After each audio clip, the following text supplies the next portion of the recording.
Ladies and gentlemen, hailing from Cleveland, Ohio, I give you BVO.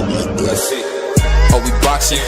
Yeah, we boxing. I need that belt like it ain't no other option. So we punching and weeping and blocking, defeat ain't an option. Let them know, shoot a video, put it on BVO. Let them know, every time I punch, it's a heavy blow. BVO, bound to hit like bricks cause it was set in stone. Let them know, I ain't getting body, but I'ma hit this flow. Yeah, way more than a show, this is BVO. On behalf of BVO Boxing TV, we would like to thank our sponsor, Raycon. Don't forget to grab your Raycon Everyday Earbuds, the perfect bass model for premium sound, with active noise cancellation to block out distractions and transparency mode to keep you aware of your surroundings. They're ideal for your everyday needs. Just visit rayconglobal.com. That's rayconglobal.com and elevate your listening experience. No did it. I said no did it.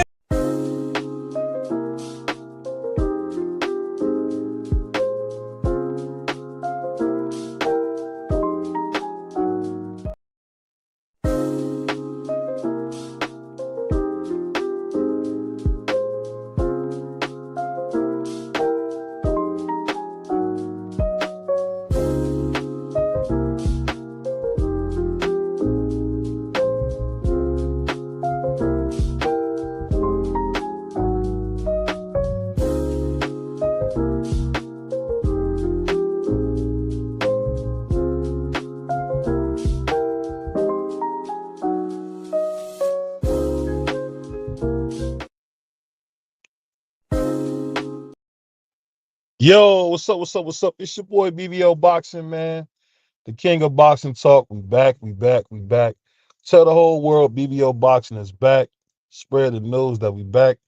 Shout out to the Mighty Sports Talk Network. We in the house today. We talking about something that might get a couple of brothers upset. Let me do the roll call real quick. Shout out to Free, shout out to Crush, Piro, shout out to my man Mike Rim. It's a lot. I know a lot of people love they Lord and Savior Tank Davis, but today we're gonna fry him. So please, no getting upset. I don't want none of you tank sexuals to hit my line and try to get me canceled. So we gotta be careful today, Free, man. The tank sexuals, man, they get us canceled, man. But today we gotta start a big conversation. We got the welterweight champion and the WBO champion coming through this week, Brian Norman Jr. and his father, Brian Norman Sr. So keep your eyes out, man. We got the champ coming here. But what you think about the champ, having to see Boots Ennis get a chance to win the Ring Magazine title? Is that the most disrespectful thing you ever seen, Free? Or what do you think? No, he's the number one guy in the weight class. He should be fighting for the Ring Magazine. Sound like you're on mute. You said I'm on mute? Hold on 1 second. Let me see. Nope, I'm not on mute. Can you hear me, BBO?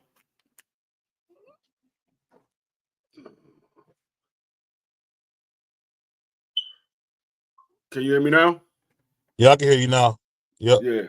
No, I said Jerron Ennis should be fighting for the Ring Magazine. He's the number one guy at the weight class. He should be fighting. That's usually what happens. The number one guy usually fight for That's the laughable, Ring man. Magazine. I love it. You said what? That's usually what happens. The number one guy fights for the Ring Magazine. That's usually what happens. Yeah, number one guy is Brian Norman Jr., man. A guy who won his belt in the ring. But I don't care what you believe. I go by what the boxing associations believe, not what you believe. You're a fan, so you don't have a say so. The boxing association is what makes the rankings. Yeah, I don't have a say so, but a lot of us fans do. So like I said, people get a little upset when you speak the truth about fighters. I think it's a little premature for those guys to be putting up the Ring Magazine belt because they didn't do that for Errol Spence, and Errol Spence had 3 belts. So to me, it just lets you know, man, this whole turkey sandwich thing is a it's just ridiculous. You telling me when Errol Spence had 3 belts, he didn't deserve to be the Ring Magazine champion?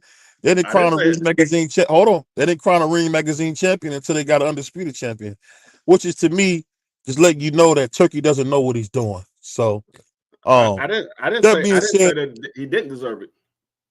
Pardon me? I didn't say that Earl didn't deserve it. I mean, it shows me that maybe Turkey is trying to do it the right way, and by making the number 1 guy be the person that is the Ring Magazine champion.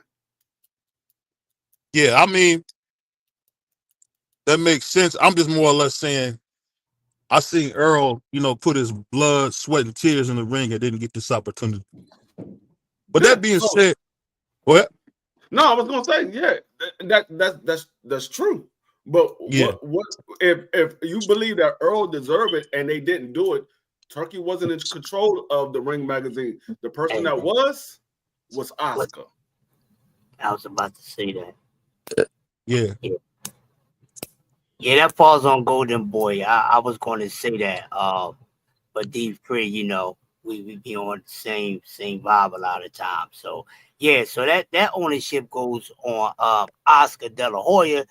Whoopie doo. It was Oscar. So why should we be surprised? Because we know how Oscar really feel about them brown sugar boys. You know what I'm saying? So it is what it is, but whatever the old Turk man is doing, it is what it is.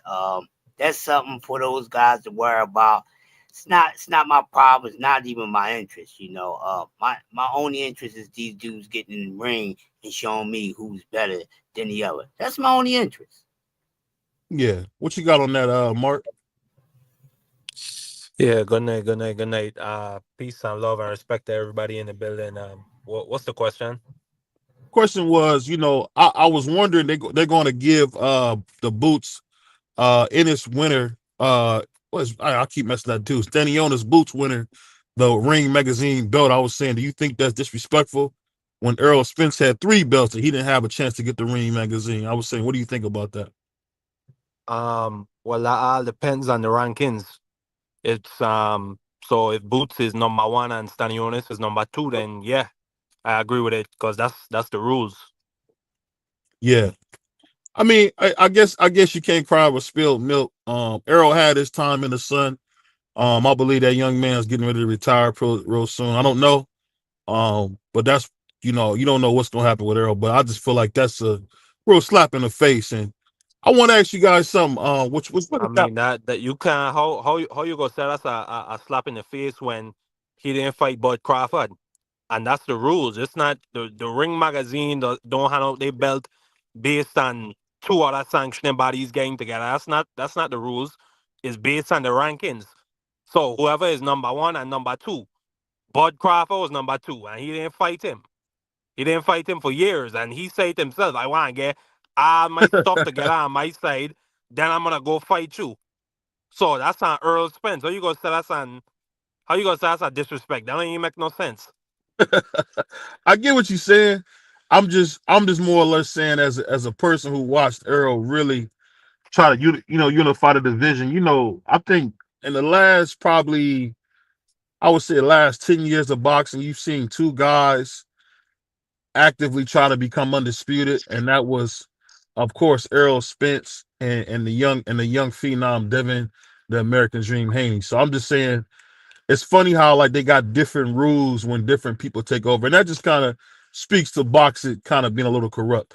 But I got a better question for you guys. What do you guys think about David Benavidez being emailed a WBC crown? What do you guys think about him getting the belt emailed to him?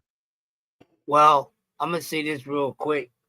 Well, first of all, he can't be criticized for it because a lot of people, they like to criticize. Oh, he's an email champion, and sometimes it's not their fault. So I don't have a problem with it, BVO. Why should I have a problem with it? I ain't one of those champions that wish they would have got emailed the belt. So I don't have a dog in the race. So salute to him, man. And we know he don't have a problem with fighting for a belt anyway. So I don't have a problem with it. What you got for me, Fred? The thing is, I mean, I don't have a problem with it. The only issue that I have out of this situation is the fact that once again the WBC showed their true colors, because they know that they're trying to get a rematch of the undisputed champions.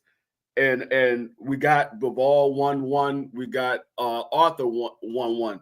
So they're trying to get a solidified champion between the two. And the WBC want to stick their nose in because they want another Mexican to be champion. So I have no problem with David Benavidez. More so the issue is Mauricio.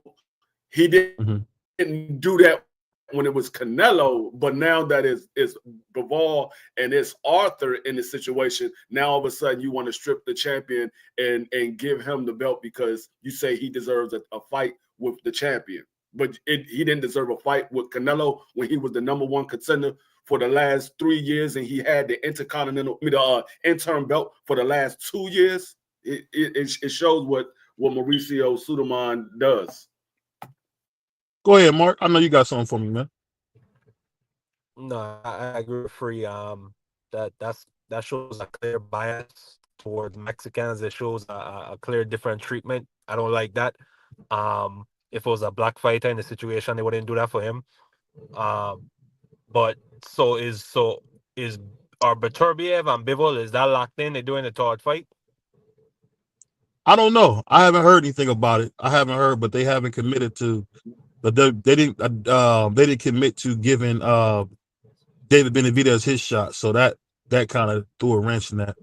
I mean, I think it's I really think it's a shame, because it's just another situation. Whether you want to say that man is ducking David Benavidez, Bivol fighting, or it's anyone or whatever the situation is. I don't understand why this young man cannot get his opportunity against the best, against the dudes we say is pung for pung, against a Canelo or a Bivol. I don't understand why it's just always this problem or this situation for David Benavidez to get his shot. So I think it's really disappointing, because we miss out on a great fight. You know, I don't mind the Todd Bivol Beterbiev, but I feel like, I feel like this young man took precedence. You know what I'm saying? Because we all have questions. I want to know how great David Benavidez is. And I know how great Bivol is. I'll say. Hold on. No, I think. Go ahead. Go ahead. I think they. Let Mark finish. Let Mark finish. Go ahead, Mark. Finish up. No, that I was just saying. I think I know how great he is. I know how great Bivol is. I know how great Bivol is because we saw him go 24 rounds with Beterbiev and managed to stand up each time. And nobody has ever done that. Okay? And we know how great a boxer Bivol is. I want to see if David Benavidez could overcome all that and still pummel this dude the same way how he does everybody else. Go ahead. That's all I wanted to say. No, I think they want to give David Benavidez the shot. I think they just want to settle the score. Who is the better of the two? Because we saw 24 rounds and we saw each one of them win 12 of those 24 rounds. So one fighter won the first one, the other fighter won the second one. I think they want to go ahead and settle the score. Who's the better guy? Whoever wins 2 out of 3 is the better guy, and then David Benavidez get a shot. Like I said, I have no problem with David Benavidez getting a shot. I have no problem with them settling the score, because right now it's 1-1. So, I mean, salute to my brother Killer Cam from the Natty in the house, man. Shout out to Killer Cam. What's the difference in him waiting one more fight? I mean, he just got to the division. What's the difference in him waiting one more fight? He ain't going nowhere. Yeah, I feel like throughout history, usually the third fight. Oh, go ahead. No, I'll let you guys want to say this one thing, and I'm through. I'll let it get out the way. I just want to say shout out to you know who. I know you guys are watching. I want you guys to know that I appreciate the opportunity. We got an opportunity to meet. And like I said, I'm going to keep it clean for the show. But I just got to say this. David Benavidez is a coward. Absolute coward punk. Never in my life have I seen such a coward, man. You will strip Bivol, but you would never strip King Canelo because you never wanted to fight Canelo. See, time reveals all. Shout out to time revealing all that talk. Oh, we want King Canelo. We want to step to the man. We want to step to the greatest guy since Floyd Mayweather, since Joy Mayweather Jr. And look what happens. You lead a division. All of a sudden, you beat one guy who was a prospect.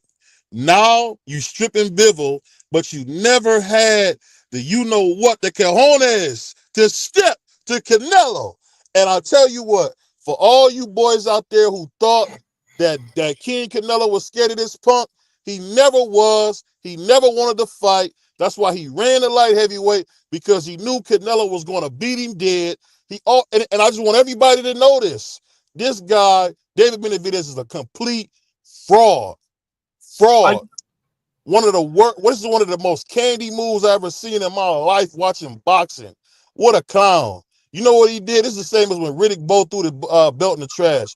You will take the belt from Bivol, but you won't do that same thing to Canelo? Coward. Just broke my heart seeing this, man. This broke my heart. How you gonna put that on Benavidez? Right. How you gonna put that on Benavidez? What Mauricio Suleiman and them board of trustees do? That don't even make no sense.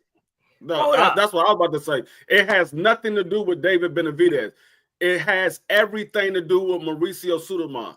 David Benavidez cannot mandate himself as the fighter for him to fight. He can't order the fight. That's Mauricio. You always want to put the blame where it does not belong, instead of putting the blame where it belongs, on Mauricio. That's why I said in my first statement, I have a problem with Mauricio, because when David Benavidez was the #1 contender, he was calling out Canelo. He was the interim champion. They would never order the fight. Now that David Benavidez is in another weight class, he doesn't have to worry about fighting Canelo. Now they want to order David Benavidez to fight Bivol. That's what the problem is. More to the point, Canelo would have got stretched by Benavidez. Would have got stretched. You need to stop playing. Benavidez. Hold up, Marky. This dude actually interrupt me to do all this capping up here, and then he's incorrect on top of it. He's blaming it on the fighter. It is not the fighter problem. And we're gonna talk about somebody's being afraid. We know Canelo don't want no parts of the Mexican monster killer. So we ain't gonna sit up here and do that. I allowed a little too much cap to go on so far. So excuses, ladies and gentlemen. Some of us are just in rare form. Put down the shinola is what I got to say. Come on, man. You could not put that ownership on the fighter, and you know that. We all know this. But we got to go back to boxing 101. This is complete nonsense. Now, see, if the man wasn't scared, if little Cinnamon, little Dirty Red, little loaded up Angus beef wasn't so scared, we wouldn't be having this conversation right now. And when we talk about protection, then my brother over here, that's my guy, but I got to tell him, when he talk about protection, he got the most protection, most strongest agency that I ever known in boxing talking. We cannot allow this nonsense to go on, man. We already know that he was smashed down on Canelo, and Canelo was happy. He was dancing around his umbrella, having a beef patty loaded up, and having a celebration that man won up north. And I rest my case. Yeah, I mean, no, we got to understand. We know without a shadow of doubt, Canelo Alvarez. No, what do you say? Canelo beat up Benavidez. Canelo couldn't beat up Munguia. Hold on, Marky. We know without a shadow of doubt that Canelo is the A side to everybody, light heavyweight and down. Light heavyweight and down. He's the A side. Actually, I take it even a step further. Cruiserweight and down. He's the A side to everybody. So there wasn't no reason for David Benavidez to force the fight. If Canelo wanted to fight with David Benavidez, all he had to do was send the offer. He's the A side. David Benavidez can't send no offer to Canelo Alvarez. If Canelo Alvarez wanted to fight with David Benavidez, all he had to do was send an offer. Then we could put the blame if David Benavidez didn't expect the offer. Well, let me say this. Let me say this because, one thing I've learned is you got to speak truth to power, man. And what I've learned is this. David Benavidez showed me his slip. He showed his dress. His dress flew up, and we see that he never ever wanted any parts of King Saul Alvarez. He never wanted it. And you say, why you said it, BVO? And you know, BVO is going to always tell the truth because he never activated his mandatory. But he activated his mandatory against Bivol because he thought he could beat him. But guess what? Canelo would have beat him dead. And I don't know anybody who could talk different because we already know what Canelo does. Canelo gets active. Canelo beats guys to death. Now he a little longer in the tooth. Now he like to play with his food a little bit. But you seen him put Jaime on his pockets. You seen him put a monster and Berlingo on his pockets. So that's what he does. You seen him knock Caleb. We thought Caleb Plant wasn't breathing. So let's not play like Canelo's still not the king of boxing. And it just goes to show you how these guys are cowards, man. I feel like the man on 40-year-old virgin. When I take my knife up my boot, it must spill blood. And that's what Canelo does. He spills nothing but blood when he fights guys. So it was smart of the Mexican Chihuahua to do what he did. But I tell you what, don't ever say Canelo's name again, punk. Because you seen us go up there and beat Kovalev. You see our execution. We went in there and stopped Kovalev, who rightfully beat Andre Ward that first fight. So I'll just say that, and I'll rest my case. If you guys want to rebuttal, let me know, because BVO's bringing I'm about to, so you be quiet. Smoke, baby. Soon you be quiet. Soon you be quiet. Soon you be quiet. Because you speaking like a true fan and a person that does not have the knowledge of boxing. Because there is no fighter in the sport of boxing that can activate a mandatory. No fighter. Not one single fighter can activate a mandatory. It's the sanctioning body who delegates or orders a fight, not a fighter. So when you talk about, oh, he activated his mandatory, no. Mauricio said, we're going to order this fight. Mauricio is the only one that can order a WBC fight. No fighter else can do that. All they can do is say, hey, we want a petition for this fight. It's still up to Mauricio to order it. No matter how many times they can petition every day, 3 times on Sunday. Mauricio still has to order the fight. No matter how many times you ask for it. It's just like your daughter that you have in the house right now. Say, Dad, can I have some candy? Dad, can I have some candy? Dad, can I ask? She can't demand any candy. She can only ask for it. You still got to be the one to go to the store and go get it. It's the same situation. Mauricio is the only one that can order the fight. You tell me he didn't activate his mandatory. Show me where you activate a mandatory for a fighter. Show me where you go and say, look, I'm number one. I'm gonna activate my mandatory. There's not one that done it. There's never been one. If that was the case, we would see Wims Pay to do it. We would have seen who else? Who's number one contender right now? Kid Austin was number 2. There was a vacant number 1. Kid Austin would have done it. There's nobody that can do it. Your promoter has to petition the WBC. They have to petition, and the WBC has to order it. They have the final say-so on who they want to order. Like I said, if Canelo wanted the fight, he's the A side. Everybody that's in and around that weight class wants to fight Canelo. All he had to do was say, okay, David Benavidez, you've been saying my name. Here's the offer. David Benavidez either accepts the offer or declines the offer.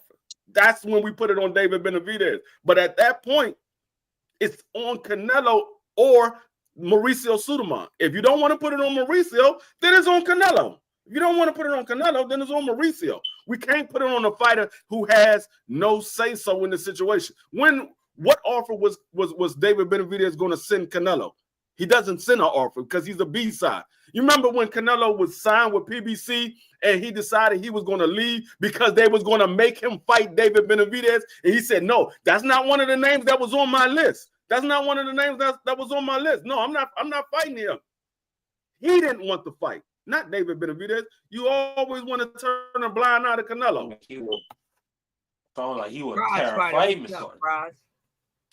Prize, what you got for me, baby boy? I mean, D Free, I mean, it's kind of hard to come behind D Free what he just said.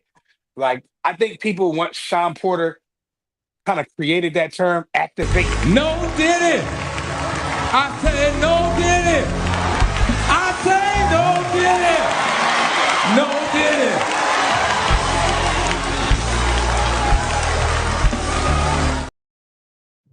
Yeah. I was waiting for Yeah, I that. I mean, was you waiting can't for say it. nothing on this show without it going that route. But like B Free just said, it's kind of hard Nah, to what you said was crazy. What you man, said come on, was man. Why is crazy, your bro. mind in that? Why is your mind in that on that type time right now? Well, it's all guys up here. That's another argument. B Free hit it on the head. I think when Sean Porter, you came up with that. No did it. I said no did it. I say no did it. No. Go I ahead, just want Prize. to. My bad. Go ahead, Nah, Prize. I'm good. Go ahead. Go Y'all ahead, got it, Prize. bro. We Nah, gotta have some let, fun, man. We gotta have some I know. fun. I'm saying you keep doing it while I'm trying to make my Go ahead, point. go So ahead, go I'll ahead, wait go for ahead, you go to ahead, do go ahead, go yours. ahead. I don't even know what I was about to say, but like I said, You D was gonna Free pretty much. you about He to pretty agree with much. me. D Free pretty much hit it on the head. Like you, like I think people got a little crazy when Sean Porter created that term "activate mandatory" when he was talking about Terrence Crawford. People took that and started running with "activate mandatory," "activate mandatory," but I don't think it works like that. I think D Free kind of explained how it works. So I mean, Canelo can't. I mean, Benavidez cannot send a contract to that man. Canelo don't want the fight. We all know that. Let's move on. Thank you, Prize. I'll say this, man. We got my brother Brian Norman Sr. and Jr. coming on Wednesday, and they'll explain to us how the mandatory works. But at the end of the day, like I said, when Canelo takes that knife out his boot, it's only to spill blood. So I understand, David, you made a good decision. Stay away from King Canelo. Next topic, please. Violin. Wah, wah, wah, wah. But what do you think? What do you guys think about Mill City's favorite guy, Coach Kenny, saying that Shakur is trying to age out Little Red? What you guys think about that? They'll At say this point, anything at this point. Go ahead, Chris. I don't know what the heck Shakur is trying to do, but I know what Shakur need to be trying to do. Shakur need to be trying to catch his ball sack, find it somewhere and get in the ring and fight somebody. Ain't too much to say about him right now. We got the microscope and telescope and everything on all these other fighters. This dude right here, I ain't got too much to say good, but I'm going to say something that's reality right now. This dude better get in the ring and fight somebody. Now that's a whole nother excuse. We don't know what's going on with Zepeda. So if anybody says anything about Shakur, and in this capacity, it might be true because his actions been showing things similar to what he's been alleged of being. So I ain't got too much to say about him right now. He need to get to do something because he's really the one out of everyone that hasn't really fought a daggone soul yet. And I passed the mic. He got to do something. I mean, that's Kenny's opinion, and I mean, it's kind of hard to go against his opinion. They sent the offer to Shakur. He chose not to take the offer that was sent to him.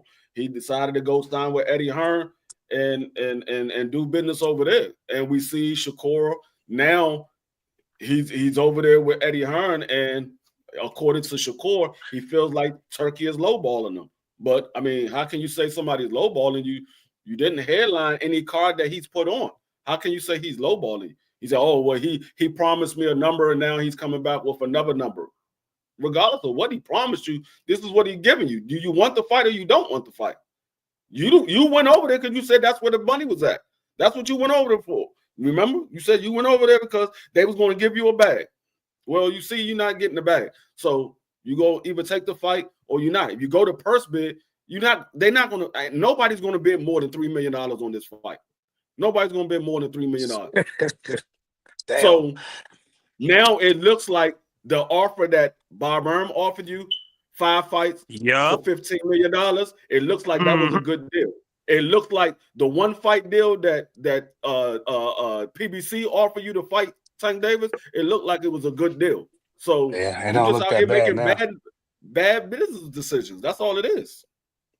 Fact D Free. I was just about to bring up that as soon as you were done. I was just about to bring up that Barbarian offer because people keep saying, "Oh, how you know that was a good offer? You don't know what he's going to be gaining in his next fight."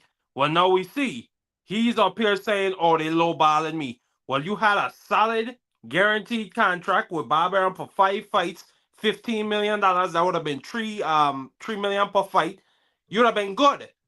He just got paid $2 million to fight Padley. If he was fighting the same level of fighter on a Bob Arum or top rank card, he would have got $3 million.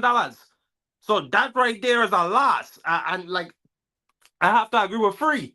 That's just bad business decisions. Then going all the way back to Devin Haney. What do you mean? Like, just fight the dude. The man is a skeleton. He was Devin Haney was a walking dead man at 135 pounds at that point. That was for Shakur's taking if he had took that fight. And that was his highest guaranteed payday to date. So like I gotta agree with Free. Like this man is just making stupid business decisions, and I don't know like who he's listening to. Like I telling him to do this stuff. Unless Jay Prince believe in him. Jay Prince just trying to milk him for as long as he can. For all the money he can.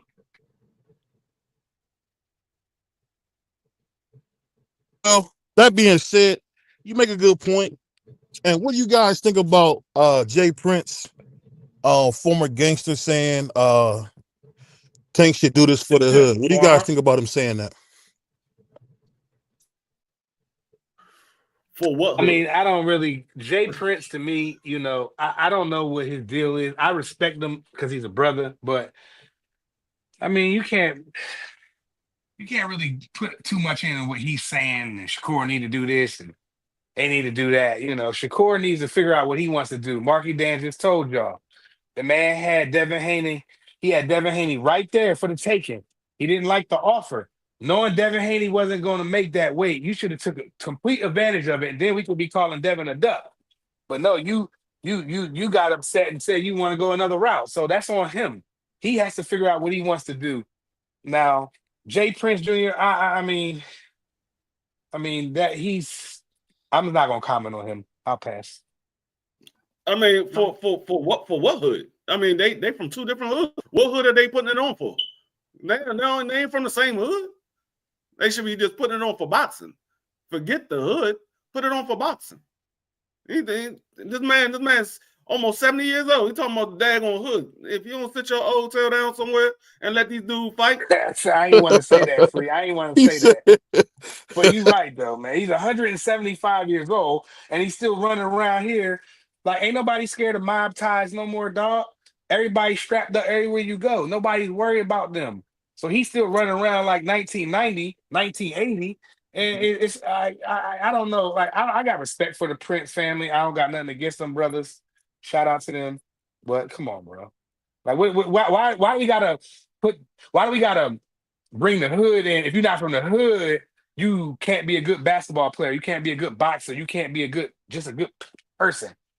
You got to be from the hood to be certain things. Like, man, that's bogus to me. Like, what does the hood got to do with anything? That's what my question would be. What does the hood have to do with anything? Give me some on this question. I have stepped away. Real quick, what was it? Let me know, Free. You're on mute, Free.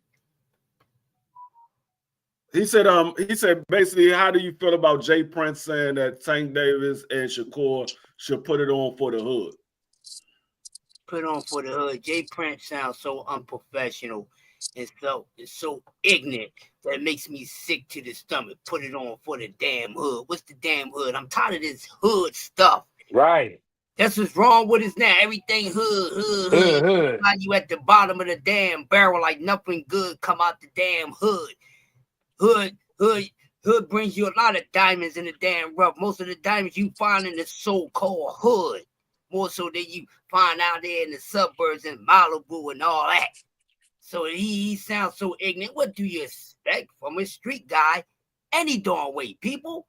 Let's just be honest. What do you expect from a street guy like him? To say this, the bullish that he said they should get it on for the hood. No, they should get it on for the sake of boxing. Learn how to be professional. He a grown behind man and don't even know when to turn it off. Turn it on and do whatever it is. He turned it on and the switch is gone. So it's a bunch of nonsense. I'm tired of this stereotype of this hood stuff. Like everything in the hood is bad. Plenty of successful people came from the mud. Yeah, Sick of it, man. You know what I gotta say about that? I got one quote on that. They should have never gave you brothers money. Never gave them Negroes money, D-Free. You daggone right.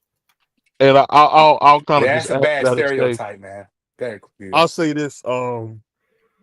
I get what Jay Prince is saying. But you know the thing about Jay Prince that people got to remember, Jay Prince was the man 40 years ago. If you know the story of Little Jay, please look it up. Little Jay helped you bring people like Master P, Birdman, and Slim. A lot of the underground, the great Tony Draper. A lot of people came from Jay Prince. Now he's an old man hanging on to the past, and that's okay because I'm praying for my brother. But from him being a guy who's a faith believer, I think he just sounds real corny and out of touch. One thing I will say is this: for him to be 67 years old and not to He have not one that gray old, hair, is he? yeah, to have not one gray hair in his head, that's laughable. That's laughable, bro. But I'll say this, man, because we love Jay, but Jay's a clown. Nah, he's 60, BVO. He's 60. Oh, okay, my mistake. 60. We talking about 60-year-old man. Still though, So you right. he's technically 5 years away from retirement, and he's talking about doing something for the hood. But I ask you guys this: I'm just still kind of disturbed that you guys don't have no smoke for Yellow Belly Benavidez, man. What a yellow belly! You still want to go I back to can't, that? I can't Go ahead. believe that punk stripped Bivol, but didn't strip King Canelo. What a punk, man! I don't care what y'all say. He didn't strip anybody. David Benavidez didn't say. David Benavidez didn't say, "Oh, you got to fight me. If you don't fight me, you got to give me your belt." That's not his saying. People say strip all the time. So basically, what you're telling me is, anytime somebody don't fight and they move up to another weight class, the other fighter stripped them. No, I'll say this, man. It's the sensational body that strips them. I love the fact that we got guys up here, talking about this, and it makes me laugh. But going to our next subject, man. What do you? I didn't get a chance to hear what everybody said about who would possibly win this fight between David what's his name? Boots Ennis versus Brian Norman Jr. Who do you guys pick if they were to fight? I'm going with Boots. Right now, set it off. Right now, I'm gonna go with Jerron Ennis. I mean, from what I saw from Brian Norman, he threw a lot of looping shots. He lunged a lot, and I'm just looking at the skill level. I'm just going skill for skill.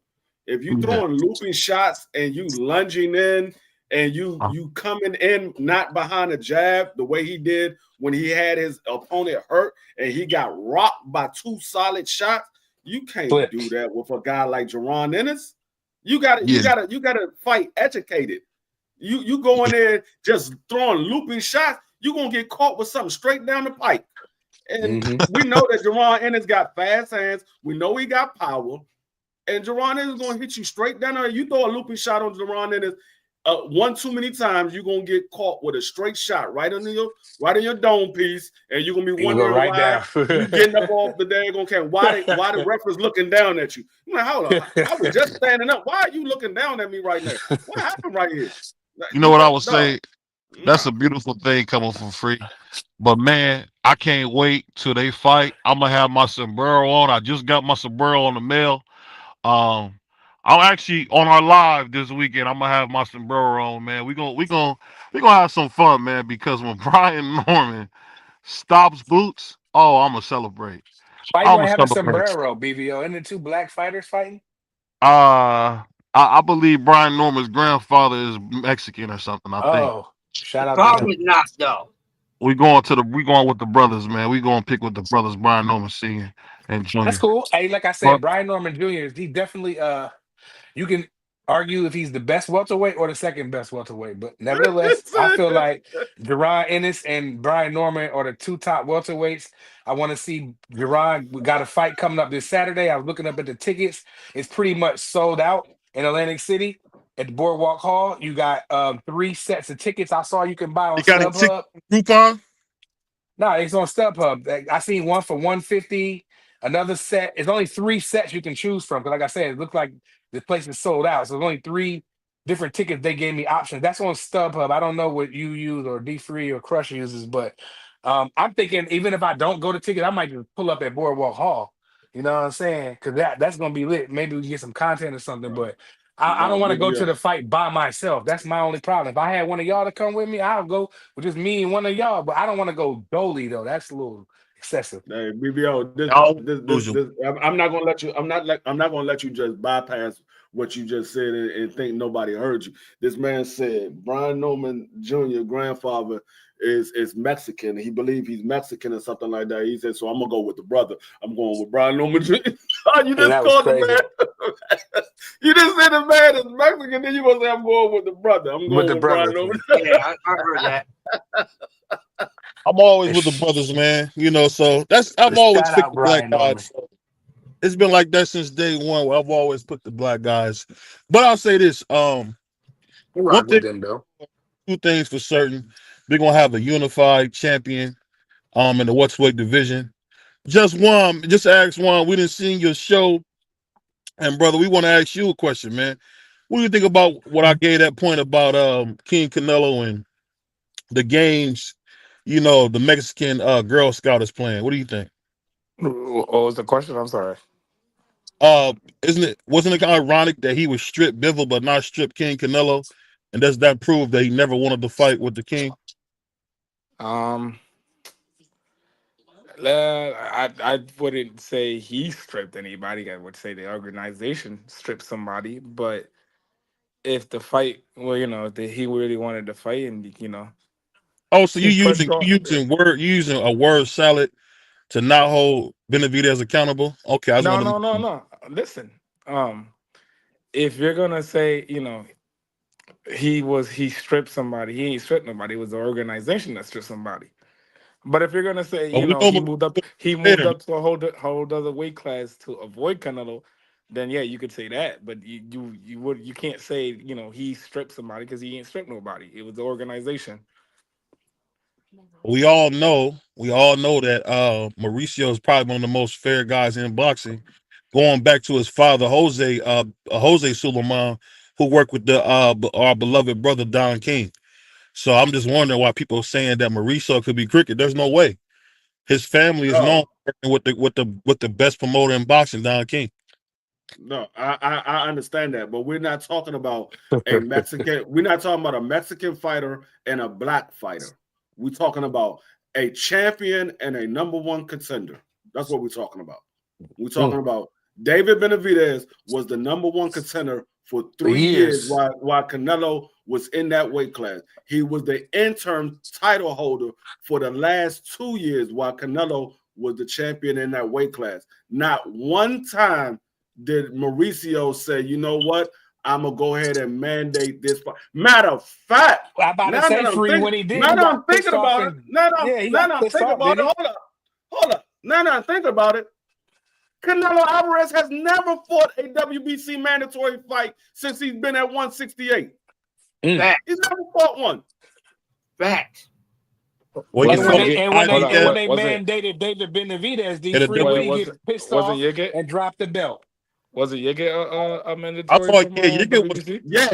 He was a mandatory, but it wasn't for the WBC. It was for the WBO and the IBF. Those are the only WBO and the WBO and the WBA. He has never fought an IBF mandatory, and he's never fought a WBC mandatory. That's why he got stripped for the William Skull got the title at the IBF because he was the mandatory. He didn't fight him. So he's never fought IBF mandatory.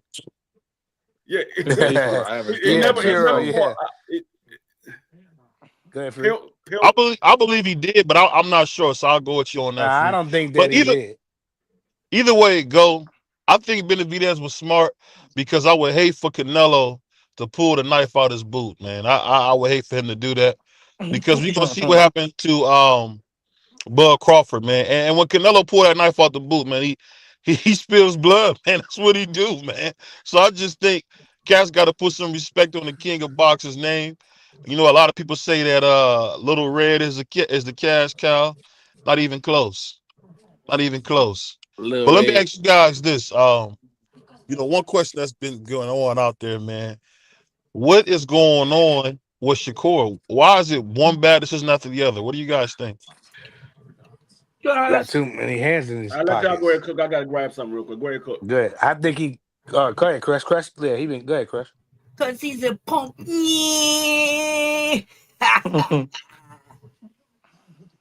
Yeah. Listen, man. I'm gonna say that. I'm gonna make this real short. It's gonna be like boiled eggs, real quick, man. Listen, I ain't trying to keep on hearing all this bad decision making. We already know that he don't have a savvy business mind. We know that. We can't use that as an excuse. But we know also to be fighting the best competition out there, you know, big money come with that. But every time you turn around, when it's time for this young man to get in there with somebody, some notoriety that we finally want to see him get in the ring with, because he done last a lot. They ain't been in there with nobody yet. It's always an excuse. If it ain't a business excuse, it's an injury. And I'm calling it cap. I don't care how anybody feels. Okay? So you get on everybody else's favorite fighter. Now I'm getting on yours. And this is no cap. This is all facts. No hate. So I'm not going to keep on allowing y'all to be putting this pacifying conversation in my ear or in my boxing atmosphere about Shakur Stevenson and making excuses for the way he's been moving. And he hasn't done nothing. I said it and I'm going to say it again. He hasn't done nothing. I like him. He needs to get busy. But see, the reason why, because what his grandfather said, them hands ain't been right. So now it's 8 fights. So if you want to wonder why what's really happening, because them hands going to have to be right.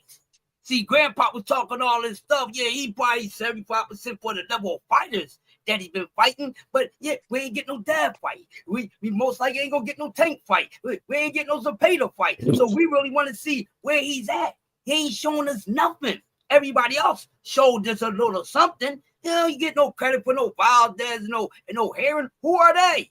Who are they? Nobody said they was elite, and they are not elite. They're pretty good, and they had moments. Where are they now? Where are they now? Come on, let's make up a new episode right here, live on STN. So I'm not trying to hear that. But see, the whole thing with this young man, and I'm going to pass the mic to the left. He just a whole big ball of messed upness, man. It's a whole lot of negativity with this young man. It is. We've been waiting to see this man do his thing since 126. Fights that we talking about, this man should have made some of these big fights before Shakur, even Dev. Listen, we going to keep it real. And he hasn't done nothing. 126, nothing. We ain't get no Gary Russell Jr. Put it on the list. We ain't get no Loma Chico, none of that back then. Then we get the 130. Oh, yeah, we got Jamel here and Alex Cabal. Now, who the heck are they? Like I said, I ain't saying they ain't nobody, but they ain't really somebody. And this is just all facts. So it's just everything with him. He's just a bad crop, man. And this is how I feel about Shakur Stevenson, because it's all these negative things that's balled up in one that just happen to be facts. I love his skills. Ball is giving him a pass and keep on getting on everybody else. And I say, if you're going to get on one, get on all. Because that's what I do. I get on everybody because everybody gives all of us some room to get on all of these dudes. It ain't not one person in boxing that we can say, oh, we ain't got to worry about that person too much. But all the ones we want to see fight, yeah. Welcome to the show. Here's the main event. And I'm tired of it. The boy just needs to detox everything about him and get himself straight before he say anything out of his mouth. His business is bad. He got a bad manager. His former promoter didn't think he was really worth anything. These are just facts. Then he goes over here, and then things ain't working over there. You can't keep on blaming everybody else. It got to be you, your energy. You are what you attract. So he's a bad business all the way around the board, and that's bad for Shakur Stevenson until he breaks the barrier and do something in an ASAP hurry. And I pass the mic to the right. I'll say this. One thing I've learned with Shakur is he definitely has been around Terrence Crawford. He wasn't talking like this until you kind of seen him ingratiate himself even more with Terrence, and I think it's been one of the worst things for his career. I don't give him any smoke for not fighting Gary Russell Jr. Because I mean we seen Tank run from to Gary Russell Jr. is one of them guys where he might not make the Hall of Fame. I hope he does, but he probably won't. But he's one of those guys that go down in history everybody knew how good he was, and a lot of people stayed away from him. So I'll just say that kind of so there's no shame in ducking Gary. A lot of guys duck Gary Russell Jr. MJ ducked him. I mean, it's been so many guys that duck Gary Russell Jr. I hate that Gary Russell Jr. just isn't a little bit younger and I wish his father could have, not passed and things might have been a little bit different. But that's life. One thing about it, you can't cry about spilled milk.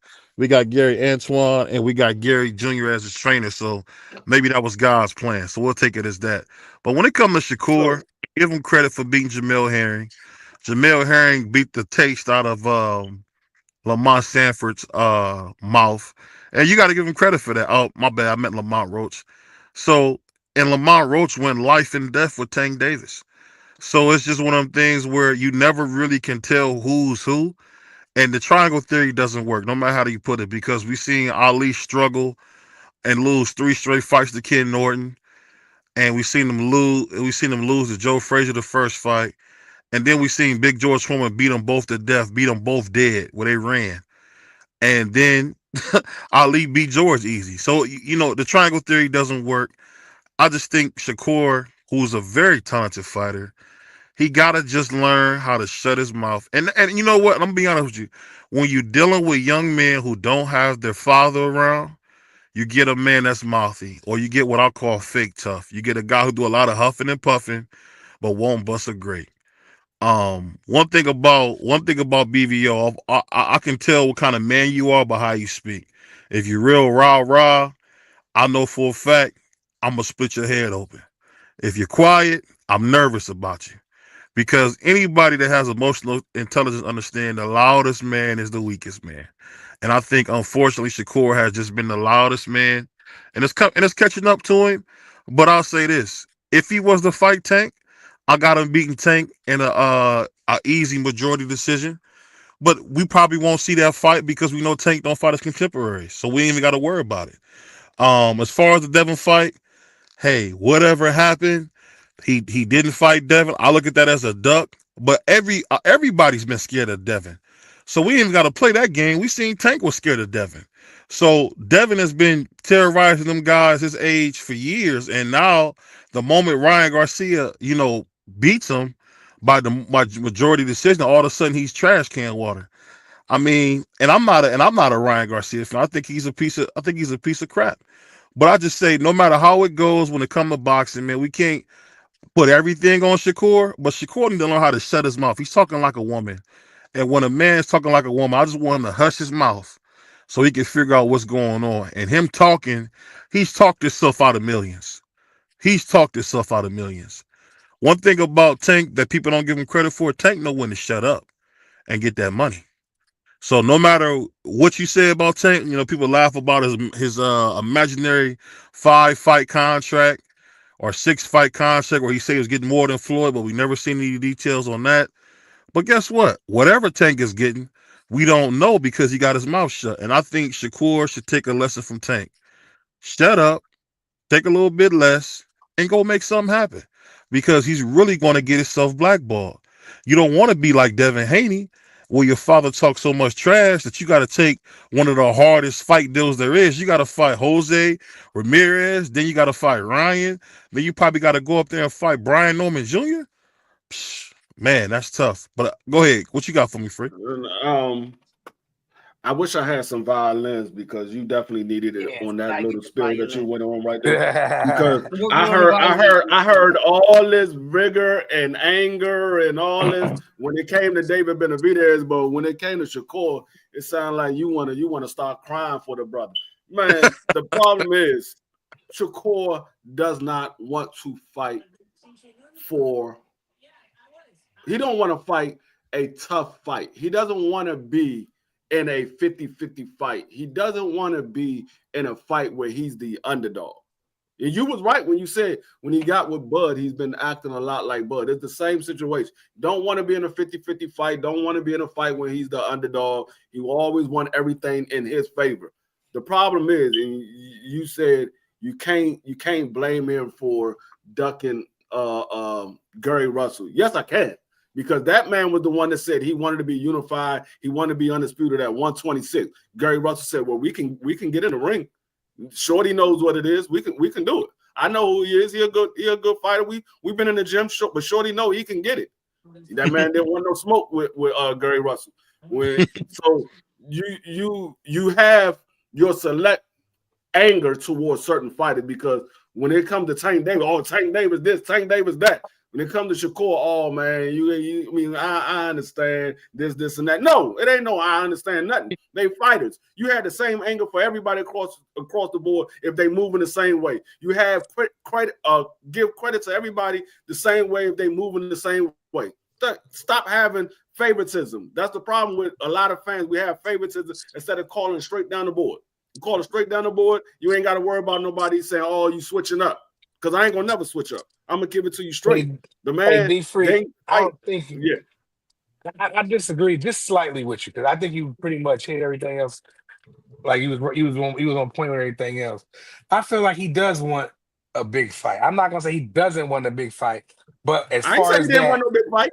I ain't say he didn't want no big fight. Okay, a 50-50 fight. A 50-50 fight. He don't want a 50 fight. He don't want a 50-50 fight. I feel like that's where I disagree with you. I feel like he does want a 50. Let me finish. You cut me off. You cut me off. Real quick. You cut me off. I thought you was done. My fault. But go ahead. I genuinely thought you was done. But go ahead. No. I mean, this man, he every time we turn around, we find that Shakur lied about this, so he got caught out not telling the truth about that. He's always getting caught out there, and he always switching up at the last minute. First, it was Tank Davis ducking me. Then he was like, oh, no, Tank Davis really not ducking me because he knew that they sent you an offer, and you knew that was about to come out, that they sent you an offer. That's why you changed it. Oh, Tank Davis not ducking me. He really wants to fight. It's going to happen when it happens. You knew what was about to come out because you know they had already sent you an offer. So the man switched up his words left and right. Every time you turn around, he's switching up. You said Williams will pay the ducky. Then it comes to find out Williams will pay to never turned down a fight. You moved on. He said move the date back, and you moved on to another fighter. So it is what it is. That man, he don't want a 50-50 fight. He only wants to fight when it's in his favor. I feel like D-Free, I do agree with you. But slightly, like where I disagree with you when he says he don't want a 50-50 fight. I feel like, pardon me, because I'm a little under the weather. I feel like he does want a 50-50 fight, but what you said something that was a key point when you was like, he want everything his way and in his favor. I think if everything was his way in the favor, he would fight a 50-50 fight. But I don't completely disagree with you because he does, or you too, Crush, because he does need to get active. But I don't think that he doesn't want a big 50-50 fight. I think that he does. I'll say this, Prize. One thing about Shakur, Shakur is not a fighter I even remotely like to watch. He's one of the most boring fighters I've seen in boxing history. But I mean, I don't know about them two heavyweights that just fought. Oh, we told those guys the bitch yesterday. Those Richard Torres is garbage. Well, tear him up again today. I heard you. But I'll say that. But let me say this real quick. You can't say that because I say all the time, "Free, you my favorite Puerto Rican." People don't say, "Oh, you playing favorites," because Ron's a Puerto Rican. But I always say, "Hey, B Free's my favorite Puerto Rican." I don't ever hear Juan say, "Oh, you playing favorite." What you think about that, Juan? B Free saying it's not favorites in boxing. I mean, it's true. I mean, I'm not gonna lie to you that there is, people that are gonna favorite, boxers and stuff like that. And again, it's not,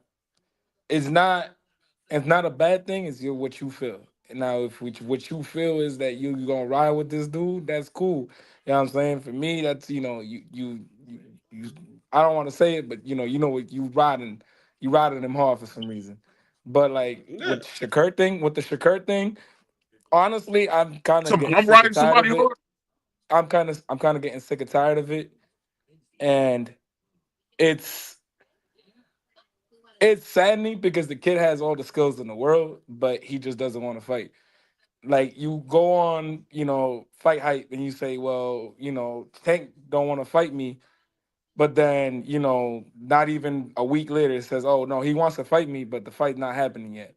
Then you go on, a rant on Twitter talking about Zepeda don't want to fight me. Then Zepeda's, team comes out and says, listen, he just had a kid, you know what I'm saying? Could we just push the date back? Then you go on and fight somebody else. Um, I just feel like, yeah, you had great wins. Not I don't even want to say great wins. They had good wins. You've had good wins. You know what I'm saying? But you not sitting here, trying to fight the best. If you're not trying to fight the best, then why are you calling yourself the best? You're not even the best on what you're trying to do now. You know what I'm saying? Like literally nobody's gonna pick against you against Cepeda, but you're gonna sit there and avoid Cepeda for some reason. Then you're gonna go fight some kid that's only 12-0. Shout out to the Schofields, taking that challenge. But again, a kid's 12-0. What you think is what's gonna happen? Like he was gonna get picked apart. Like it was not gonna be funny. So you sitting here doing all this extra rah rah on the internet and doing all this extra things on the internet, like you a clown, you a real life clown right now, and it's just like it's disappointing because the kid has so much talent, but at this point too, like I don't even want to talk about the kid at this point because like it's like what are you doing? What are we really doing? Are you gonna fight or you not gonna fight? So if you're not gonna fight, then you a duck. You ducked against Devin. You ducked against Tank. You're ducking against Zepeda. You're hiding. Like bro, like we're gonna have to start putting you in witness protection at this point because it's like, what are you really doing? What are we really doing? What are we really talking about?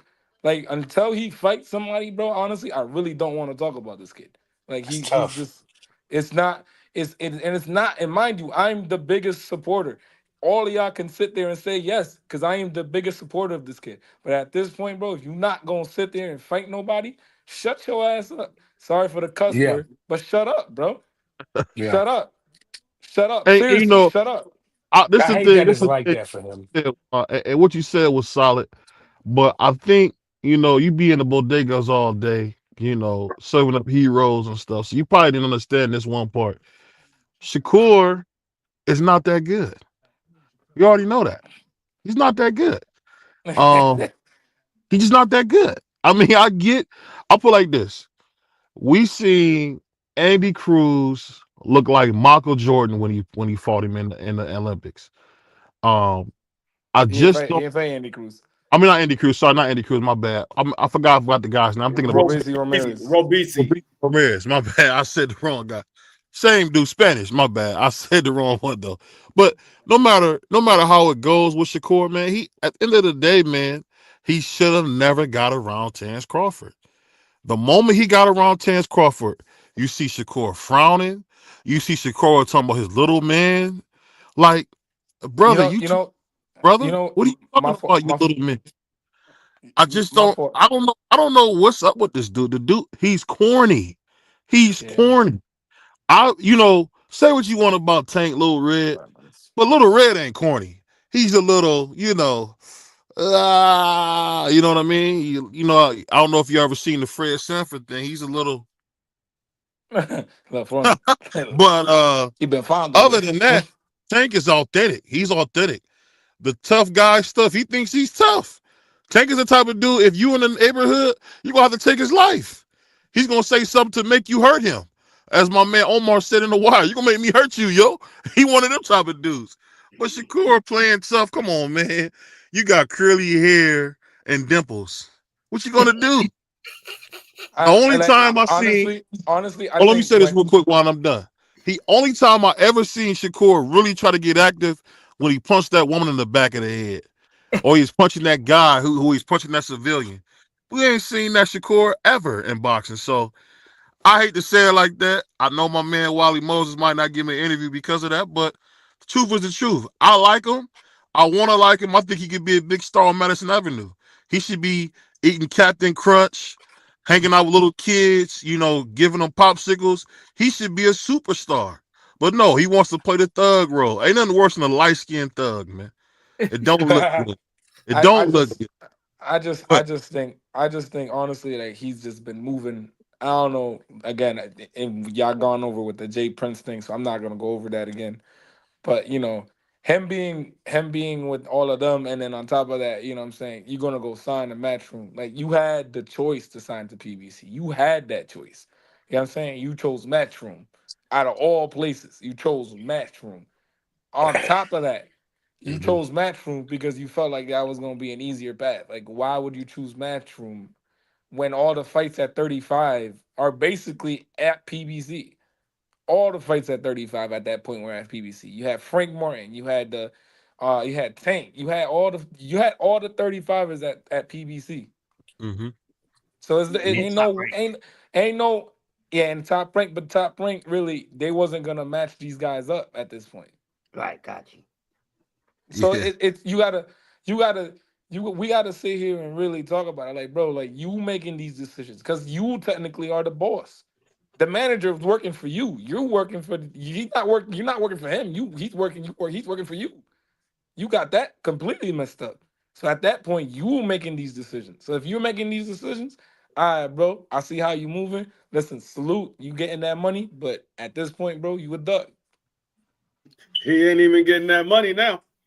Somebody swerve on the corner. Whoa, Hey, whoa. That's all I can say, man. I'm gonna put it like this. I mean, regardless of how people might feel about Tank Davis, regardless of how people might feel about Ryan Garcia, Keyshawn Davis, even Devin Haney, the one thing that we could say is none of those guys sat down at a negotiation table and pulled away. None of them. They never pulled away. They started negotiations. They got the fight done. Now, we saw Devin Haney gave that man 3 offers. That man would not leave off of 50-50. That man decided, okay, you don't want to give me 50-50, I'm going to go to the sanctioning body. Devin Haney was like, well, I ain't got to fight you. I got 2 offers. It's either you or they're going to reach this program. I'm giving you the opportunity to become undisputed.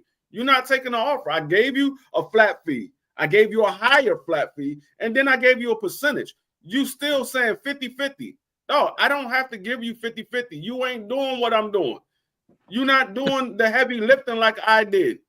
I don't have to give you 50-50. You want the fight. I don't need the fight. I'm already undisputed. I can move on to the next division and make my stakes there. So it's just like I said, he pulled out of 3 opportunities where he could have just capitalized or at least got in the ring and fought those guys. You could have fought Tank Davis. You could have fought Williams Zepeda. You could have fought Devin Haney. You chose to go other ways. That's like me saying, you know what, BVO, I want to play you at back. I want to play you in or not even BVO, because BVO don't play basketball. You play football. I'm gonna say, Prize, I want to play you in basketball. You're going to be at the court in Philly on this day. You say, yeah. And then that day it's time for me to go to the court. And I go to Rutgers. Nigga, Prize is in Philly. Why am I going to Rutgers? That's not the same thing. We're in 2 different states.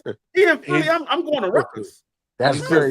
He's just at this point, bro. Like, at this point, he's just, I don't know. I feel like he's doing everything under the sun just not to fight nobody. So it's I like, all right, disagree bro. with that. Well, I disagree with that. And you can listen, bro. You can, but listen, y'all can disagree with me all y'all want, but the proof is in the pudding. If the man's getting set offers and you still not taking no fights, bro, you was a duck.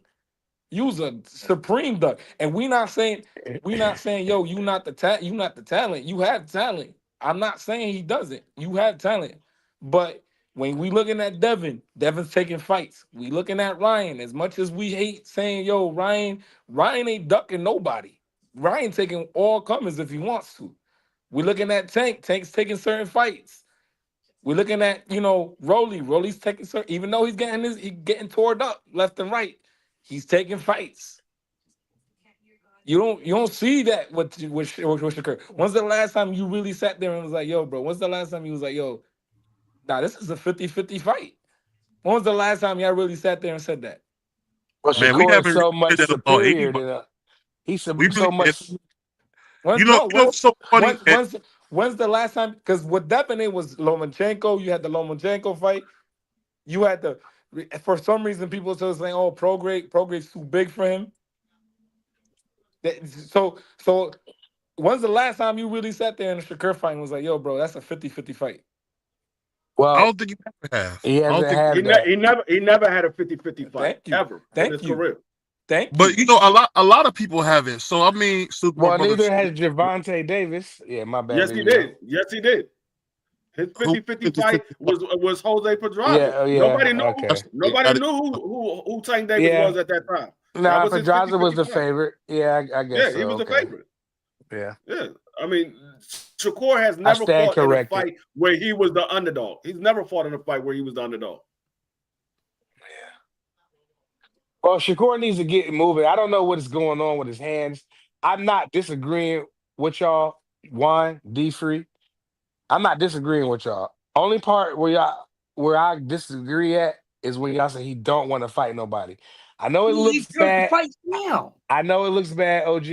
I know it looks bad, but I still think if the money's right and the timing is right, that he will get in there with any one of them. That's an excuse, man. The time was right, the money was right. He turned down 3 I felt like the Devin Haney fight. I feel like the Devin Haney fight, he should have took that because we all know Devin Haney looked terrible in his win against Lomachenko as far as his weight. You know what I mean? His performance, I give him like a B-.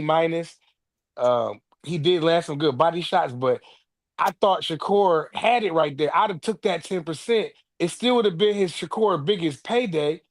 And just went ahead and rumble with Dev because I think Dev was a little vulnerable at the time. I think Shakur could have got over him, but Shakur, for whatever reason, I don't know if it's his management, but whoever it is, he's making bad business decisions. I don't think he's not one. I don't think that he don't want to fight nobody. I think it's the decision making is what's making it look like. Why did he turn fights down, bro? Big bro, I don't know. Y'all I don't have an answer for that. Big bro, you gotta understand. Prize? How you going to deflect? Hold up, real quick. How you going to deflect the fact that he turned down fights, bro? You're deflecting it right now, bro. I'm not disagreeing on that part. That's why I agree with you at. Big bro, listen, right? Because the whole thing, if he really wanted to fight somebody, Dev was there. That's a legacy fight, Prize. Right. He That's turned why down I said I don't understand why he did the tank is there. He didn't take it. Zapata was there. Meaningful fights, he took none of them. That's how and you know what's the issue is that when you be like, oh, I don't think he wants to fight, you forget he's the boss. No matter what, he's the product that's going out. They're not working. He's not working for them. They're working for him. No matter what, you are the boss of the situation. If you take that fight, you gotta say yes or no. It's not your trainer. It's not your manager. It's not even your promoter. It's you. You have to. But don't you think if his management come back to him saying, "Listen, Core, we got Devin Haney on the table," I feel like it shouldn't be 10%. I feel like you should take. I feel like I could get you 50-50, and you telling him all these things, and he's like, "All right, if we don't want to do it, then we ain't gonna do the fight." This is what you're missing, Prize. This is what you're missing, Prize. Take Devin Haney off the table. Take Tank Davis off the table. This is what you're missing. This is the key thing that you're missing.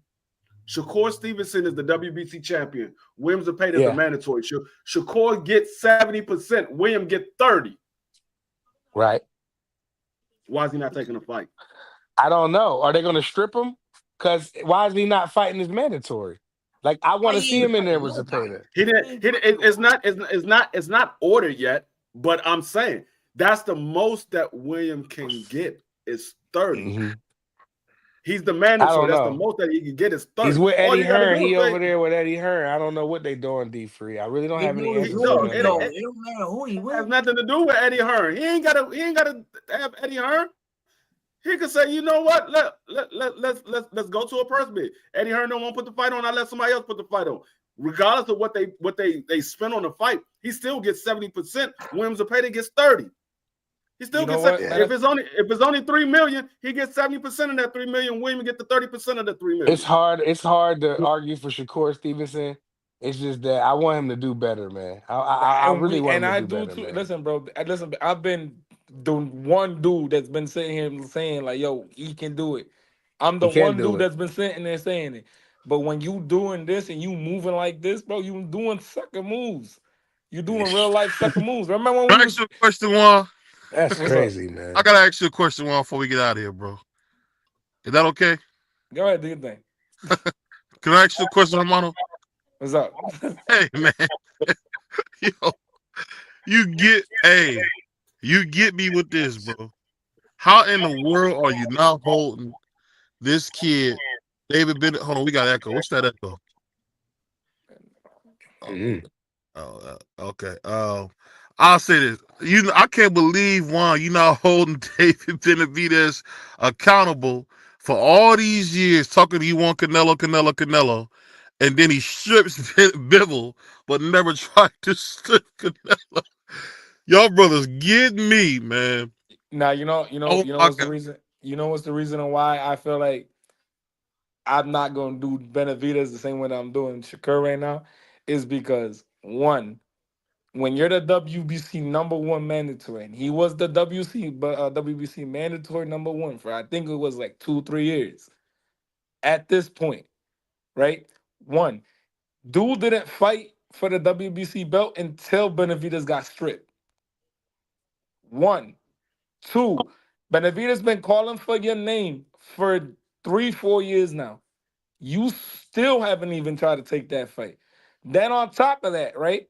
You go up to 175, right? You fight Bevel, right? And you everybody was sitting here saying, "Oh, well, he's going to destroy Bevel."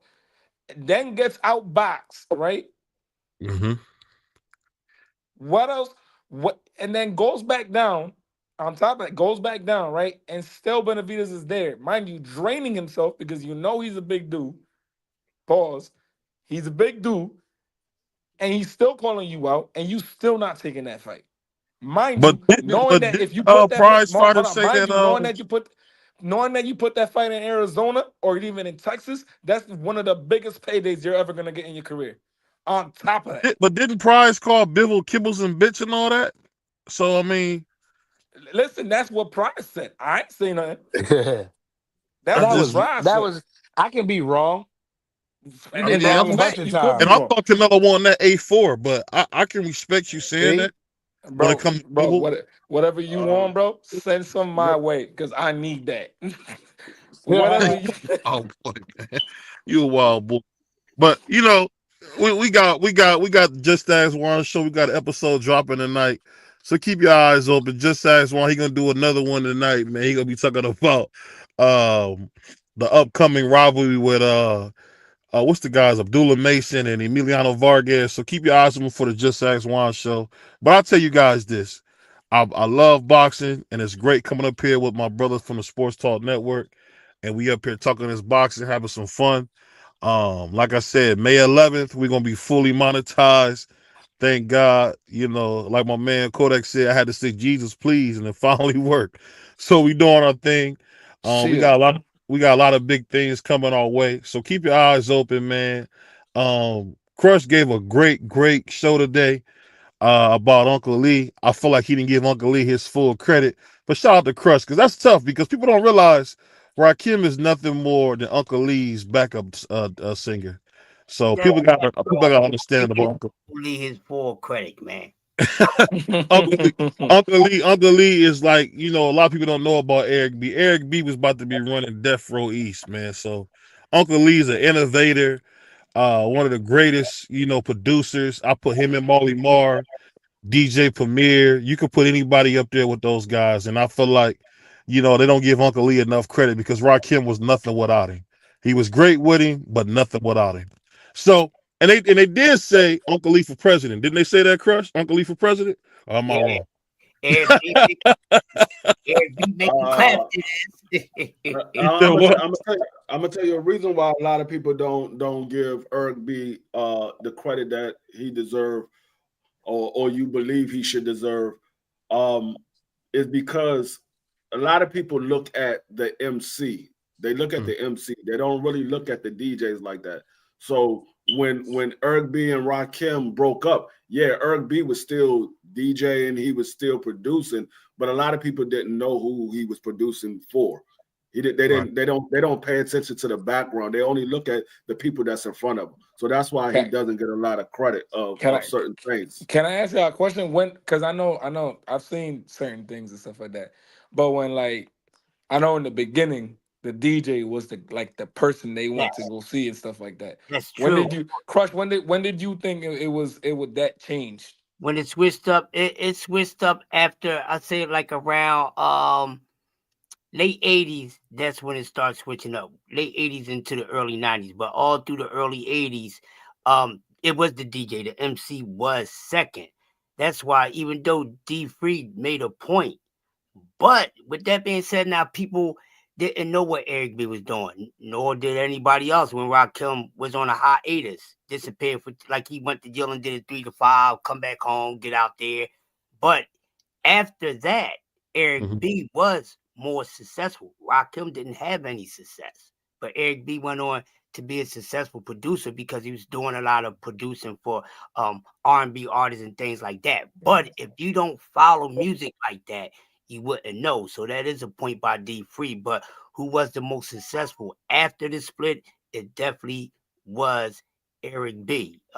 Produced for a lot of 90 R&B acts that was hot. He produced some tracks for some other hot legendary MCs too also. But yes, Rakim was nothing without Eric B. He tried Dre. You see, they had their fallout. We was waiting for that album to come. It never happened because they had a fallout with styles contrasting. So what Rakim needed Dr. Dre to be, Dr. Dre couldn't be what Rakim needed. See, Dr. Dre was good for everybody else, but Rakim, like I said, on Coffee and He couldn't Donuts, hold his hand. Was that because he couldn't hold his hand the way Uncle Lee did? very complex. And even when Rakim went with other producers, he still didn't have any success. You know what? I think it's because I love when Crush. Hey, this is Beanie Crush. We don't get Beanie Crush too much, man. Shout out to Beanie Crush. The chemistry wasn't there. Yeah, chemistry wasn't there. I think when you try to like make like we have like the East Coast and then you got the West Coast. When you try to do like a West Coast DJ and then you have an East Coast rapper, like, I don't ever think that really fits like that. I've never really seemed like it fit like that. Even like what your examples down. Great. A lot of West Coast producers have produced a lot of music for people. It's a lot. It's a lot of music. A lot of music that's on the East Coast came from West Coast producers. A lot of it. It's a lot that you don't know about. You don't know about. You be surprised. You be like, "Dang, I ain't know he produced that." It's a whole. Go back and watch some of those verses, and you realize that they put out certain songs that like. There's a whole lot of songs that I heard. What's my man from Atlanta? Young Jock. I mean, not Young Jock. Young Jeezy. No. Lil Jon. No, not no. It's the producer. It's the producer. What, Metro? Right now? Project the Pat? one with the dreads and the glass. Oh, yeah. Lil Jon. Lil Jon. It's a whole lot of songs that he put out that I didn't know he put out. A lot of Latin songs, a lot of pop songs, a lot of R&B, a lot of hip hop songs. It's a lot of songs that he put out. I never knew that was Lil Jon behind those because we only listen to the music. We don't really pay attention to who's producing it. We just pay attention to who's singing it or whatever. But no, it's a lot of West Coast producers. Something about singing Crush. I don't know if you've seen this, Crush. Did you know that Uncle Lee still got the 85 Rolls Royce that he bought in 85? Yeah. Did you see the video? That thing looks pristine, bro. Did you see it? It looked like it's 1985 right now, the way that car looks. Yeah, so he hey, You know what I was thinking? I can't believe Uncle Lee been driving Rolls Royces since the 80s, dog. That's crazy, bro. Uncle Lee, before, what Eric V, He said he drove an ice cream truck. I don't believe him. And well, we gonna say this respectfully here on Sports Talk Network, ladies Yeah. and gentlemen. What's understood don't need to be explained. Shout out to Uncle Lee talking about, hey, Free, he did an interview, and Uncle Lee said, yeah, I had ice cream business. Yeah, the ice cream business. All right. Hey, you guys ever see Harlem Nights? What did he say? I'm raised. What he said? I make raised chocolates. Yeah. Hey, it's funny, man. When you hear people say that stuff, it just make you laugh, because one thing I will give the guys older than us credit for, them brothers had no problem looking soft, because they'll rip your head off, man. So shout out to them brothers in their 50s, man, because they say the most soft thing in the world, but they ain't nothing to play with. That brother said, yeah, I had an ice cream truck. I thought to myself, an ice cream truck by the Rolls Royce? Come on, man. Yeah. Those guys was really cut different, like BVO said. I'm gonna add on real quick. They really was cut different, because, like you said, a lot of those guys had soft voices. They was kind of feminine and stuff like that. But man, they was they was the most brutal men in generations. And because the reason why they did that, because it was kind of, they had to, to get closer to the ladies. You got to get in touch with your feminine side, because you ain't got a mama. I get it. And a lot of those dudes, they wasn't on that Hollywood shuffle. They was, straight up men. They pretty boys, whatever you call them, man. A split your wig like a melon, quick, what up in your pockets, all that. Quentin, man, a lot of them guys, especially the jazz musicians, they was vicious, man. A lot, man. Listen, boy, thought that we got a lot of history talk for y'all. Let's look out. And tomorrow we got one of the best topics that a lot of people don't know about, but I know Crush know about this. Crush is going to be talking about Death Row East. People don't know Suge Knight is one of the reasons that New York almost turned red. And this is back when, this is like 95, 96. This brother was coming to New York to start a record label, which was called Death Row East, was going to be under Tupac Shakur. MC Hammer was going to have his own thing. Tupac was going to have his own thing. And of course, we all know Dog was going to have his own thing. That's the dude who's underrated, Crush, is Dog. I think Dog is one of the greatest rappers of all time, and he don't get no credit. I don't think Dog gets no credit for how great he is. Well, we'll put Dog in the mix on one of our future hip hop. Yeah, we gotta get Dog up there one day. we'll put Dog on the mix, man. But yeah, so it's a lot. Sports Talk Network. We bring y'all everything from coffee and donuts to roll with the punches. Everything that we do here on Sports Talk Network. Best believe, besides the sports, in the sport of boxing, we talk everything, because life is a sport, survival of the fittest. And with that being said, I know they ready to go. We out. We out of here. A word Dub from Right Side to be on tonight at 11:45. Make sure you check out Dub Right Side. Make sure you check the Prize and Wine show. I think they're gonna call it. I think they're gonna call it what, tacos and chicken. What's your topic tonight? No, they're not gonna do it tonight, but they're gonna probably do it tomorrow. I'm just saying, shout out to them. I know they're gonna come up with a name. I think they should be called, a bucket extra crispy and grape soda, but we'll see what they come up with. But that's crazy work. That's crazy. If you want the grape soda thing, boy, he must love Welch's grape. Hey, I'll be honest with you. Grape is my favorite flavor. I know a lot of black people won't tell you the truth. Grape is my favorite flavor, man. Yeah, a lot of melanin people is drinking grape sodas, man. Especially, hey, because when they had that great vitamin water Crush, man, that was so good. Oh, I used to tear that up too. That great vitamin water. Hey, 50 knew what he was doing, bro. We like grape. Yeah. I was murking that John BB. I was murking it so bad that's she said, "Wow, he tastes like the 50-cent grape water." On that note, we out here because Crush gotta take you to the curb. Peace, y'all. Peace, y'all. We out of here. Peace.